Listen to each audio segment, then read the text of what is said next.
हम सब home makers की सबसे पहली जो चॉइस होती है ना, वो होती है कि हमारे जो किचन के काम है ना, बहुत ज़्यादा आसान हो जाए और कम से कम टाइम में हम उनको कर लें। तो उसके लिए हम मार्केट से अक्सर जाकर गैजेट्स लेते हैं, महंगे महंगे अप्लायंसेस लेते हैं, जिनका हमें बिल्कुल भी पता नहीं होता कि किस तरह से वो वर्क करने वाले हैं।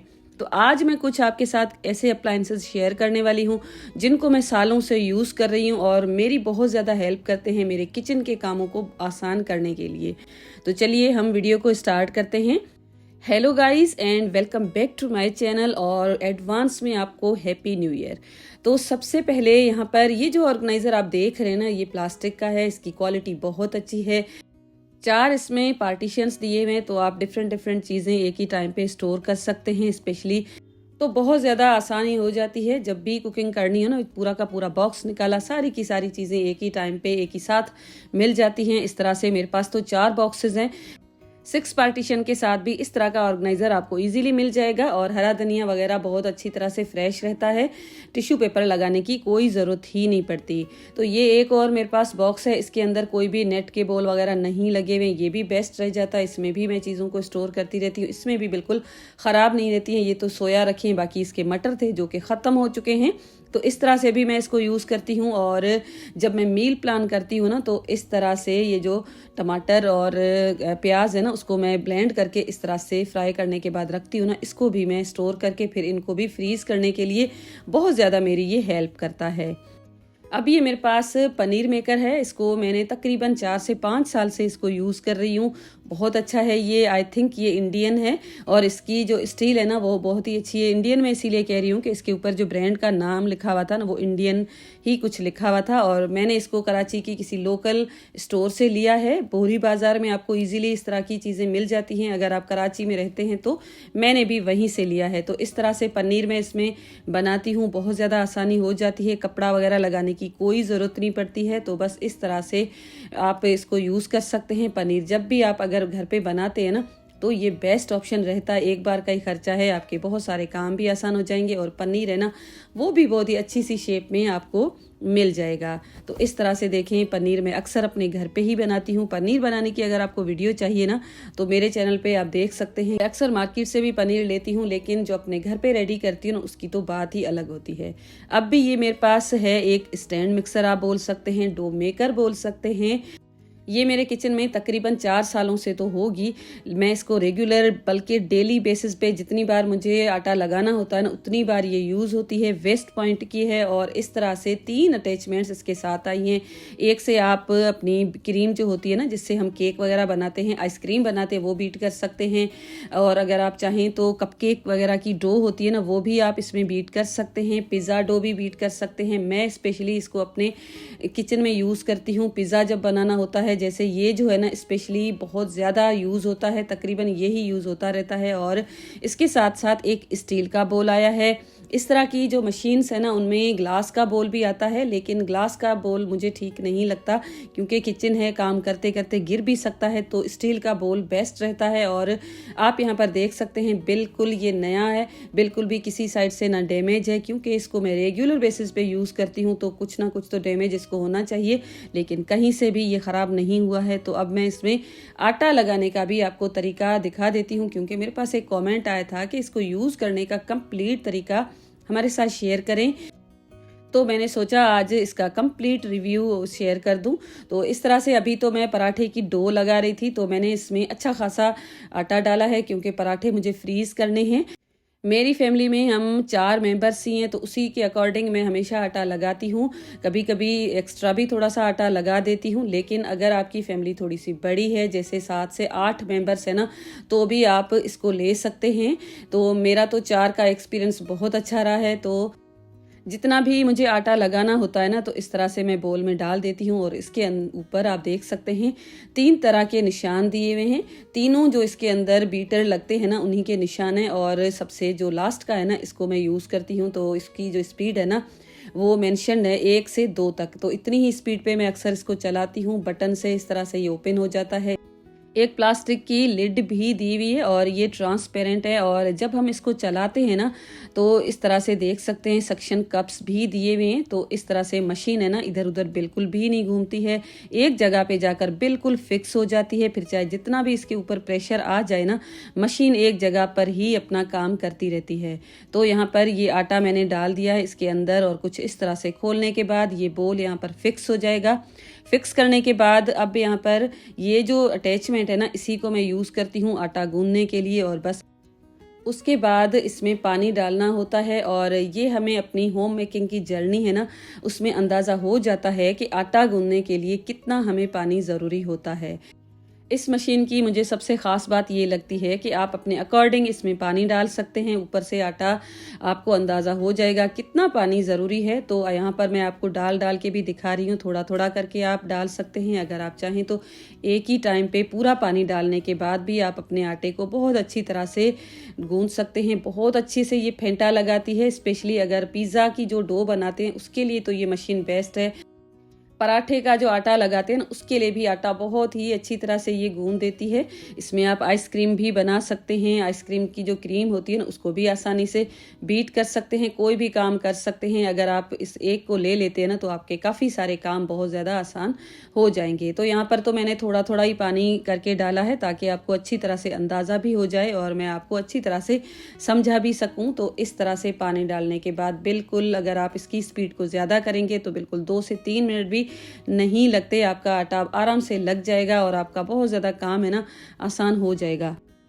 अगर आपकी फैमिली बड़ी है, बहुत ज़्यादा आटा आपको गूंदना होता है ना, तो आपको थोड़ी सी देर के बाद इसकी जो साइड्स है ना, वहाँ से आपको किसी भी चम्मच के साथ उतारना पड़ेगा, नहीं तो आटा चिपक भी सकता है। अगर थोड़ा, जिस तरह से मेरी फैमिली है ना 4 या 5 मेंबर्स की, तो उसी में तो आपको आटे को हाथ लगाने की भी कोई ज़रूरत नहीं पड़ती है। खुद ब खुद ये मशीन पूरा का पूरा आटा गूंद के आपको रेडी करके दे देती है। तो इस तरह से गूंदने के बाद थोड़ा सा ऑयलिंग भी करना लाजमी होता है। जैसे कि हम नॉर्मली आटा हाथ से जब गूंदते हैं ना तब भी तो ऑयल करते हैं ना, तो उसी तरह से बहुत ही आसानी हो जाएगी। अगर आपको आपका बजट है ना वो इजाज़त देता है तो इस मशीन को लाजमी ले सकते हैं आप। मेरी तरफ से तो फुली रिकमेंडेड है, क्योंकि इस मशीन को मैं तकरीबन 4 साल से तो यूज़ कर रही हूँ और ये वेस्ट पॉइंट की है। और जब मैंने ली थी ना तब मुझे ये तकरीबन 12,000 की मिली थी। अभी जब मैं इनकी फ्रेंचाइज पे या तो किसी भी स्टोर पे देखती हूँ ना, तो मुझे इसकी जो प्राइस है ना डबल लगती है।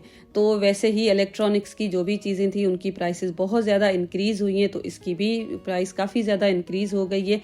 वेस्ट पॉइंट के साथ मेरा बहुत ही अच्छा सा एक्सपीरियंस रहा है हमेशा, तभी मैं आपको वेस्ट पॉइंट की ही बताऊंगी।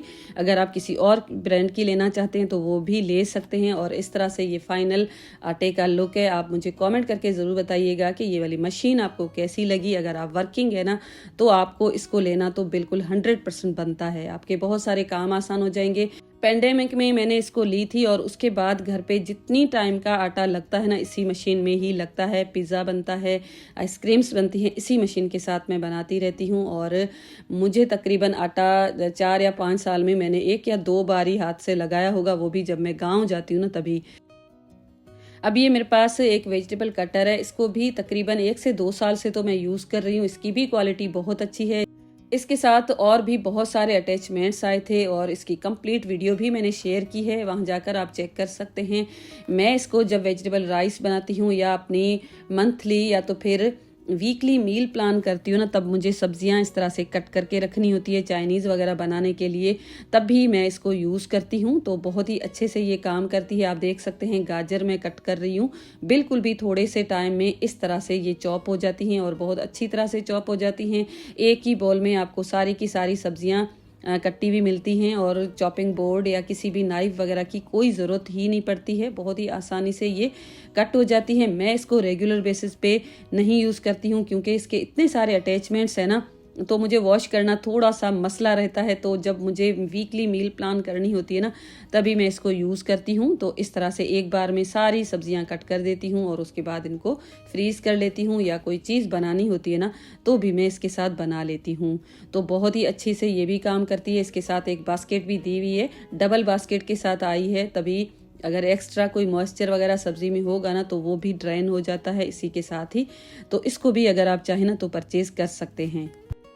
अब ये जो आपको चॉपर मशीन नज़र आ रही है ना, इसकी भी कंप्लीट रिव्यू और अनबॉक्सिंग मैंने अपने चैनल पे शेयर की है। बहुत सारे वीडियोस में आपने इस मिनी चॉपर को देखा होगा और मेरे पास एक और बड़ा चॉपर भी है, लेकिन वो मैं इतना यूज़ नहीं करती हूँ क्योंकि थोड़ी सी चीज़ें जब चॉप करनी रहती है ना, तब मुझे ये बेस्ट लगती है। थोड़ी सी स्पेस में मैं इसको रख सकती हूँ। इसको यूज़ करना बहुत ज़्यादा आसान है। इस तरह से यूज़ हो जाती है। यूज़ करने के बाद इसके जो ब्लेड्स है ना बाहर निकल जाते हैं, तो मुझे बहुत ज़्यादा आसानी हो जाती है इनको वॉश करने में। इसके साथ और अटैचमेंट्स भी हैं, तो इसको यूज़ करना बहुत ज़्यादा आसानी हो जाती है। तो बस यहाँ पर ये मैंने जो अदरक लहसुन है ना उसको चॉप किया हुआ है। प्याज भी मैं इसमें चॉप कर लेती हूँ और शामी कबाब वगैरह बनाती हूँ ना, तो उसको भी इसमें मैं वो जो हम मैश करते हैं ना चिकन को, वो भी इसमें बहुत ज़्यादा आसानी हो जाती है। और ये जो ब्लेंडर है ना इसी के साथ आया है, कंप्लीट ये स्टेनलेस स्टील का है, तो बहुत ज़्यादा आसानी हो जाती है। किसी भी गर्म चीज़ को आराम से हम ब्लेंड कर सकते हैं, जैसे हलीम या मील प्लान करने के लिए ग्रेवी को भी मैं इस तरह से ब्लेंड करने के बाद फ्रीज़ कर देती हूँ। उसके लिए मुझे बहुत ज़्यादा आसानी हो जाती है। हैंडी है, छोटा है, स्टोर करने में भी बहुत ज़्यादा आसानी हो जाती है। अब ये जो मशीन है ना जिसकी मैं अनबॉक्सिंग कर रही हूँ, ये तो मेरे किचन का एक बेसिक टूल है। मेरे किचन में हमेशा से ही रहता है। अगर एक टूट जाता है, ख़राब हो जाता है, तो कभी कभी मैं इसको स्टॉक में भी लेकर रखती हूँ क्योंकि मुझे ये बहुत ज़्यादा पसंद है। तो यहाँ पर ये एक मैंने मिनी चॉपर दराज से ऑर्डर की थी। इसका लिंक मैं आपको दे दूँगी, यहाँ से जाकर आप परचेज़ कर सकते हैं। इसकी क्वालिटी बस नॉर्मल है, लेकिन मेरे किचन के जो काम है ना बहुत ज़्यादा आसान हो जाते हैं। हैंडी है तो इसको वॉश करने में बिल्कुल भी कोई मसला नहीं रहता है। और ये थोड़ा सा क्यूट लगा। इसकी कैपेसिटी 750 ml के जितनी है। इसमें आपको 1 लीटर और 1.5 लीटर की कैपेसिटी के साथ भी मिल जाएंगे। और मेरे पास पहले जो था ना वो 1 लीटर का था, उसका ये जो पुश ख़राब हो चुका था, तभी मैंने अभी नया ऑर्डर किया है और ये मैं काफ़ी सालों से यूज़ कर रही हूँ, तब मैं आपको बता सकती हूँ। इसको आप ले सकते हैं, तो छोटी सी स्पेस में बहुत अच्छी तरह से रख सकते हैं और रखा हुआ भी बहुत क्यूट लगता है। और जब मैं सुबह नाश्ता बनाती हूँ ऑमलेट के लिए या अंडा कीमा बनाने के लिए, मुझे प्याज ज़रूरी होती है ना, एक ही टाइम पे प्याज और टमाटर दोनों मैं डाल के इसको चॉप कर लेती हूँ। तो अभी तो मैं फ़िलहाल बस चॉप कर रही थी प्याज, तो टमाटर भी साथ और हरी मिर्च भी साथ डाल के इस तरह से मेरे काम है ना बहुत ज़्यादा आसान हो जाते हैं। और छोटा सा है तो इसको वॉश भी खड़े खड़े मैं उसी टाइम करके वापस से रख देती हूँ। और इसको यूज़ करने के लिए आप ये बटन है, लॉक भी कर सकते हैं। खोलने के बाद इसको यूज़ करना बहुत ज़्यादा आसान हो जाता है। और जब आप इसको वॉश करें ना, तो इस बात का ख्याल रखिएगा, इसका जो पुश है ना ऊपर मशीन, इसको वॉश ना कीजिएगा। अगर इसमें पानी चला गया ना तो बहुत जल्दी ख़राब हो जाती है। तो मैं अक्सर इसको बिल्कुल भी वॉश नहीं करती हूँ क्योंकि ये बिल्कुल ख़राब नहीं होता है। तो प्याज इस तरह से बहुत आसानी से चॉप हो जाती है। अगर आप इसको लेना चाहते हैं ना तो बेझिझक ले सकते हैं। और ये एक योगर्ट मेकर है। इसका कंप्लीट वीडियो मैंने आपके साथ रिसेंटली शेयर किया है, वहाँ जाकर आप चेक कर सकते हैं। विंटर्स के लिए तो बहुत ज़्यादा बेस्ट मुझे लगा है। बहुत अच्छी तरह से दही बन जाती है क्योंकि विंटर्स में दही बनाना काफ़ी ज़्यादा मुश्किल हो जाता है। अब ये मेरे पास एक स्प्रे मोप आया है और इसको मैंने कुछ दिन पहले ही ऑर्डर किया था, लेकिन अनबॉक्सिंग आज मैं आपके साथ शेयर कर रही हूँ। तो कुछ इस तरह से पैक होके ये आया था और इसका जो बॉक्स है ना पूरा का पूरा फटा हुआ था। ये मैं आपको दिखा रही थी ताकि आपको भी अंदाज़ा हो जाए। तो इस तरह से जब मैंने इसको ओपन किया ना, तो इसके अंदर जो चीज़ें थी ना वो सारी की सारी अच्छी थी। और इस तरह से ये मॉप है, इसके ऊपर कुशन भी दिया हुआ है। इसको आप रिमूव कर सकते हैं, वॉश कर सकते हैं और ये पूरा का पूरा असेंबल करना होता है। स्प्रे मॉप है, तो स्प्रे बोतल ऑलरेडी इसके ऊपर लगी हुई है, उसके अंदर पानी भरना होता है। तो सबसे पहले इसको असेंबल कर लेते हैं। बस इसके अंदर इस तरह से इसको लगाना होता है, तो टक करके ये इजीली लग जाता है। इतना कोई मुश्किल नहीं है, नट या बोल्ट कुछ भी नहीं है। बस इसको आपको इस तरह से प्रेस कर देना है, तो यहाँ पर जाकर ये फिक्स हो जाएगा। उसके बाद इसकी और ऊपर जो डंडी है ना उसको भी इसके अंदर कुछ इस तरह से लगा के यहाँ पर ये कुछ इस तरह से ये फिक्स हो जाएगा। और उसके बाद इस स्प्रे में मैंने पानी भर दिया है। फिलहाल तो मैंने इसके अंदर विनेगर या कोई भी डिटर्जेंट नहीं भरा है। अगर आप चाहें ना तो थोड़ा सा विनेगर डाल सकते हैं, थोड़ा सा बेकिंग सोडा भी डालने के बाद स्प्रे किया जा सकता है। बोतल की जो क्वालिटी है ना वो भी अच्छी है, इतनी कोई बुरी नहीं है। जितनी इसकी प्राइस है ना उसके अकॉर्डिंग ये मोप मुझे बहुत अच्छा लगा है।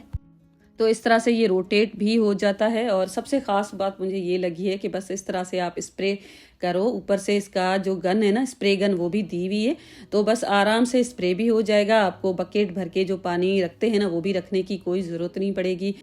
पूरे घर की क्लीनिंग बहुत आसानी से हो जाएगी।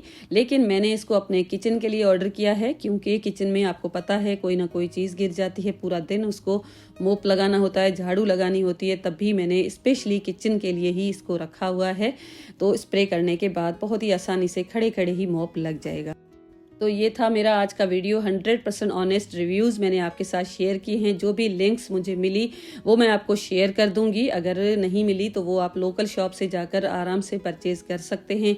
आप वीडियो को लाइक ज़रूर कीजिएगा, कमेंट ज़रूर कीजिएगा, और उसके साथ साथ चैनल पे नए हैं तो सब्सक्राइब करके बेल का आइकॉन ज़रूर हिट कीजिएगा। इसी तरह की और वीडियोज़ देखना चाहते हैं तो मुझे कॉमेंट में ज़रूर बताइएगा। Thanks for watching, take care and bye bye.